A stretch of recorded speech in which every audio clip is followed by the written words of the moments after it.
सकता हूं। नमस्कार। मेरे प्यारे देशवासियों और विश्व समुदाय के सभी परिवारजन, कुछ दिनों बाद 1 दिसंबर से भारत G20 की अध्यक्षता करेगा। भारत के लिए एक ऐतिहासिक अवसर है। आज इसी संदर्भ में इस समिट की वेबसाइट, थीम और लोगो को लॉन्च किया गया है। मैं सभी देशवासियों को इस अवसर पर बहुत बहुत बधाई देता हूं। साथियों, G20 ऐसे देशों का समूह है जिनका आर्थिक सामर्थ्य विश्व की 85% जीडीपी का प्रतिनिधित्व करता है। G20 उन 20 देशों का समूह है जो विश्व के 75% व्यापार का प्रतिनिधित्व करते हैं। G20 उन 20 देशों का समूह है जिसमें विश्व की 2/3 जनसंख्या समाहित है और भारत अब इस G20 समूह का नेतृत्व करने जा रहा है, इसकी अध्यक्षता करने जा रहा है। आप कल्पना कर सकते हैं कि आजादी के अमृत काल में देश के सामने ये कितना बड़ा अवसर आया है। ये हर भारतवासी के लिए गर्व की बात है, उसका गौरव बढ़ाने वाली बात है। और मुझे खुशी है कि G20 समिट को लेकर भारत में होने जा रहे इससे जुड़े आयोजनों को लेकर उत्सुकता और सक्रियता लगातार बढ़ रही है। आज जो ये लोगो लॉन्च हुआ है, उसके निर्माण में भी देशवासियों की बड़ी भूमिका रही है।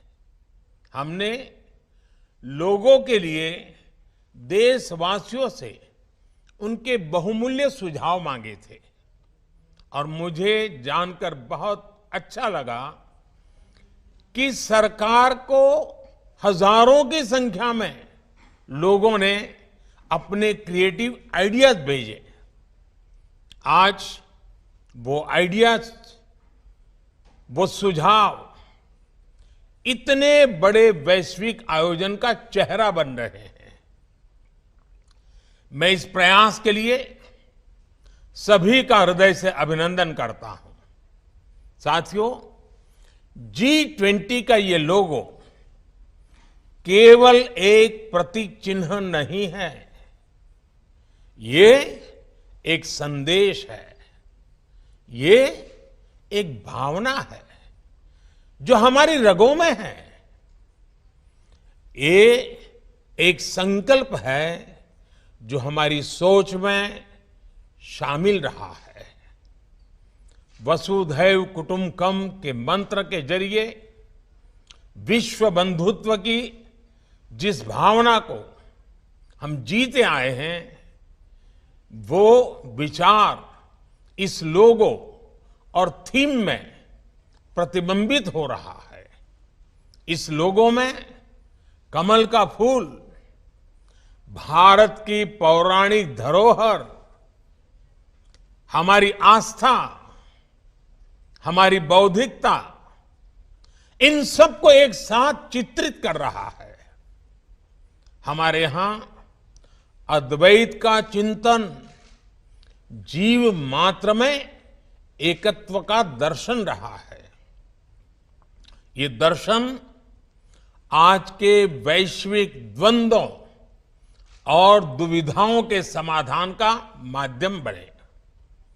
इस लोगो और थीम के जरिए हमने ये संदेश दिया है, युद्ध से मुक्ति के लिए बुद्ध के जो संदेश है, हिंसा के प्रतिरोध में महात्मा गांधी के जो समाधान है, G20 के जरिए भारत उनकी वैश्विक प्रतिष्ठा को नई ऊर्जा दे रहा है। Friends, India G20 presidency is coming at a time of crisis and chaos in the world. The world is going through the after effects of disruptive, once in a century pandemic, conflicts, and lot of economic uncertainty. The symbol of the lotus in the G20 logo is a representation of hope in these times.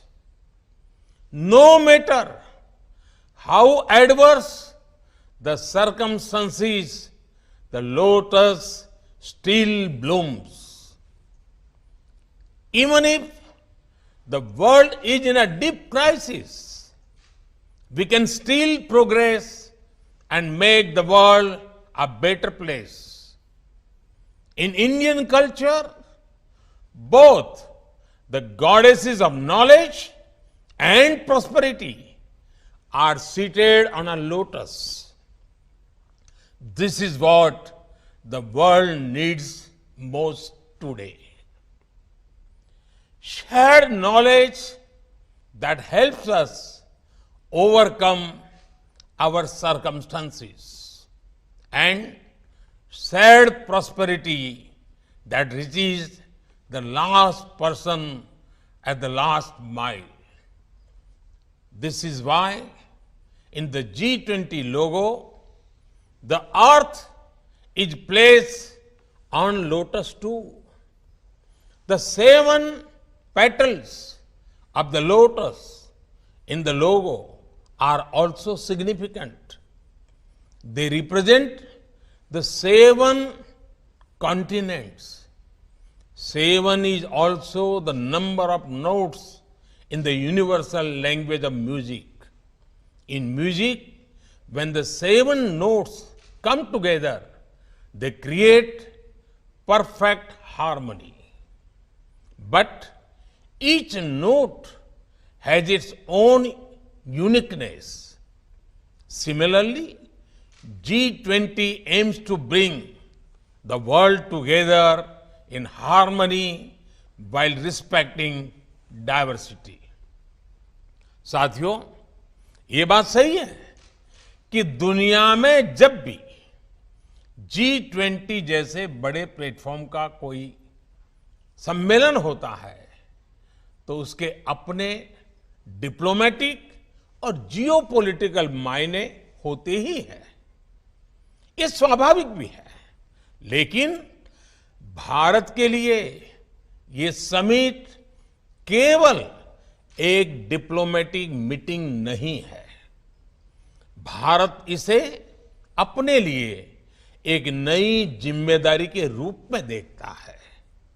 Bharat इसे अपने प्रति दुनिया के विश्वास के रूप में देखता है। आज विश्व में भारत को जानने की, भारत को समझने की एक अभूतपूर्व जिज्ञासा है। आज भारत का नए आलोक में अध्ययन किया जा रहा है। हमारी वर्तमान की सफलताओं का आकलन किया जा रहा है। हमारे भविष्य को लेकर अभूतपूर्व आशाएं प्रकट की जा रही हैं। ऐसे में ये हम देशवासियों की जिम्मेदारी है कि हम इन आशाओं, अपेक्षाओं से कहीं ज्यादा बेहतर करके दिखाएं। यह हमारी जिम्मेदारी है कि हम भारत की सोच और सामर्थ्य से, भारत की संस्कृति और समाज शक्ति से विश्व को परिचित कराएं। ये हमारा दायित्व है कि हम अपनी हजारों वर्ष पुरानी संस्कृति की बौद्धिकता और उसमें समाहित आधुनिकता से विश्व का ज्ञानवर्धन करें। जिस तरह हम सदियों और सहस्त्राब्दियों से जय जगत के विचार को जीते आए हैं, आज हमें उसे जीवंत कर आधुनिक विश्व के सामने प्रस्तुत करना होगा। हमें सबको जोड़ना होगा, सबको वैश्विक कर्तव्यों का बोध कराना होगा। विश्व के भविष्य में उनकी अपनी भागीदारी के लिए जागृत करना होगा, प्रेरित करना होगा। साथियों, आज जब भारत G20 की अध्यक्षता करने जा रहा है, तो ये आयोजन हमारे लिए 130 करोड़ भारतीयों की शक्ति और सामर्थ्य का प्रतिनिधित्व है। आज भारत इस मुकाम पर पहुंचा है, लेकिन इसके पीछे हमारी हजारों वर्षों की बहुत बड़ी यात्रा जुड़ी है, अनंत अनुभव जुड़े हैं। हमने हजारों वर्षों का उत्कर्ष और वैभव भी देखा है। हमने विश्व के सबसे अंधकारमय दौर भी देखे हैं। हमने सदियों की गुलामी और अंधकार को जीने के लिए मजबूर भरे दिन देखे हैं। कितने ही आक्रांताओं और अत्याचारों का सामना करते हुए भारत ने एक जीवंत इतिहास को समेटे हुए आज यहां तक पहुंचा है। वो अनुभव आज भारत की विकास यात्रा में उसकी सबसे बड़ी ताकत है। आजादी के बाद हमने शून्य से शुरू करके शिखर को लक्ष्य करके एक बड़ी यात्रा शुरू की। इसमें आजादी के बाद के पिछले 75 वर्षों में जितनी भी सरकारें रही, उन सभी के प्रयास शामिल है। सभी सरकारों और नागरिकों ने अपने अपने तरीके से मिलकर भारत को आगे बढ़ाने का प्रयास किया। हमें इसी स्पिरिट से आज एक नई ऊर्जा के साथ पूरी दुनिया को साथ लेकर आगे बढ़ना है। साथियों, भारत की हजारों वर्ष पुरानी संस्कृति ने हमें एक और बात सिखाई है। जब हम अपनी प्रगति के लिए प्रयास करते हैं, तो हम वैश्विक प्रगति की परिकल्पना भी करते हैं। आज भारत विश्व का इतना समृद्ध और सजीव लोकतंत्र है। हमारे पास लोकतंत्र के संस्कार भी हैं और मदर ऑफ डेमोक्रेसी के रूप में गौरवशाली परंपरा भी है। भारत के पास जितनी विशिष्टता है, उतनी ही विविधता भी है। ये डेमोक्रेसी, ये डायवर्सिटी, ये इंडिजीनियस अप्रोच, ये इंक्लूसिव सोच, ये लोकल लाइफस्टाइल, ये ग्लोबल थॉट्स आज वर्ल्ड इन्हीं आइडियाज में अपनी सभी चुनौतियों के समाधान देख रहा है। और G20 इसके लिए एक बड़े अवसर के रूप में काम आ सकता है। हम दुनिया को ये दिखा सकते हैं कि कैसे डेमोक्रेसी जब एक व्यवस्था की साथ साथ एक संस्कार और संस्कृति बन जाती है तो कॉन्फ्लिक्ट का स्कोप समाप्त हो जाता है। हम दुनिया के हर मानव को आश्वस्त कर सकते हैं कि प्रगति और प्रकृति दोनों एक दूसरे के साथ चल सकते हैं। हमें सस्टेनेबल डेवलपमेंट को केवल सरकारों के सिस्टम की जगह इंडिविजुअल लाइफ का हिस्सा भी बनाना है, इसका विस्तार करना है। एनवायरमेंट हमारे लिए ग्लोबल कॉज के साथ साथ पर्सनल रिस्पॉन्सिबिलिटी भी बनना चाहिए। साथियों, आज विश्व इलाज की जगह आरोग्य की तलाश कर रहा है। हमारा आयुर्वेद, हमारा योग, जिसे लेकर दुनिया में एक नया विश्वास और उत्साह है, हम उसके विस्तार के लिए एक वैश्विक व्यवस्था बना सकते हैं। अगले साल विश्व इंटरनेशनल ईयर ऑफ मिलेट्स मनाने जा रहा है, लेकिन हम तो सदियों से अनेकों मोटे अनाज को अपने घर की रसोई में जगह दिए हुए हैं। साथियों, कई क्षेत्रों में भारत की उपलब्धियां ऐसी हैं जो विश्व के अन्य देशों के भी काम आ सकती है।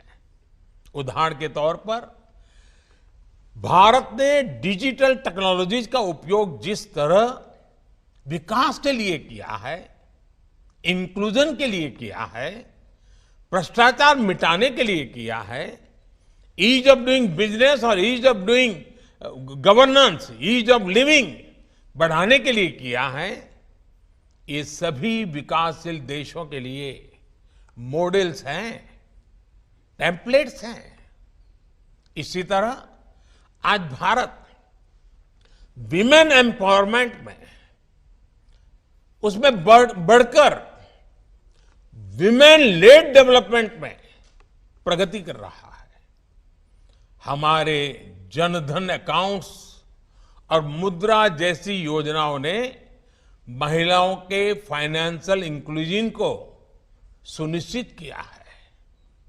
ऐसे ही विभिन्न क्षेत्रों में हमारा अनुभव विश्व की बड़ी मदद कर सकता है और G20 में भारत की अध्यक्षता इन सब सफल अभियानों को विश्व तक ले जाने का एक अहम माध्यम बनकर आ रही है।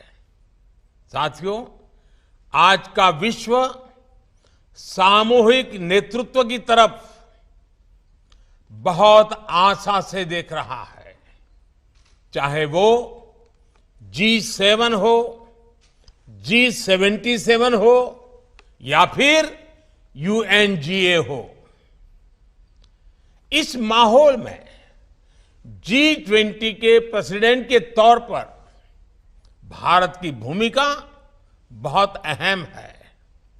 भारत एक और विकसित देशों में से घनिष्ठ रिश्ते रखता है और साथ ही विकासशील देशों के दृष्टिकोण को भी अच्छी तरह से समझता है, उनकी अभिव्यक्ति करता है।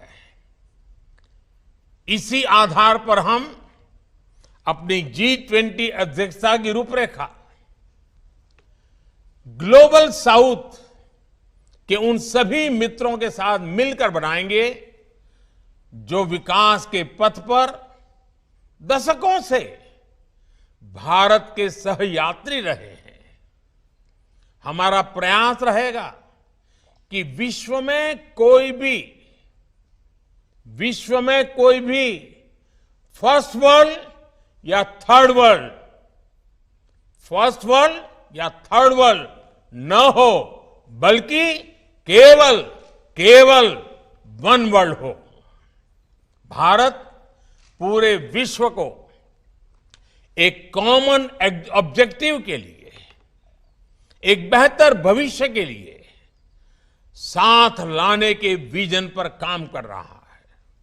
भारत ने वन सन, वन वर्ल्ड, वन ग्रिड के मंत्र के साथ विश्व में रिन्यूएबल एनर्जी रिवॉल्यूशन का आह्वान किया है। भारत ने वन अर्थ, वन हेल्थ इस मंत्र के साथ ग्लोबल हेल्थ को मजबूत करने का अभियान चलाया है। और अब G20 में भी हमारा मंत्र है one earth, one family, one future. Bharat के यही विचार, यही संस्कार विश्व कल्याण का मार्ग प्रशस्त करते हैं। साथियों, आज मेरा देश की सभी राज्य सरकारों, सभी राजनीतिक दलों से भी एक आग्रह है। ये आयोजन सिर्फ केंद्र सरकार का नहीं है, ये आयोजन हम भारतीयों का आयोजन है। G20 हमारे लिए अतिथि देवो भव की अपनी परंपरा के दर्शन करवाने का भी एक बड़ा अवसर है। ये G20 से जुड़े आयोजन केवल दिल्ली या कुछ जगहों तक ही सीमित नहीं रहेंगे। इसके तहत देश के कोने कोने में कार्यक्रम होंगे। हमारे हर राज्य की अपनी विशेषताएं हैं, अपनी विरासतें हैं। हर राज्य की अपनी संस्कृति है, अपना सौंदर्य है, अपनी आभा है, अपना आतिथ्य है। राजस्थान का आतिथ्य आमंत्रण है, पधारो मारे देश।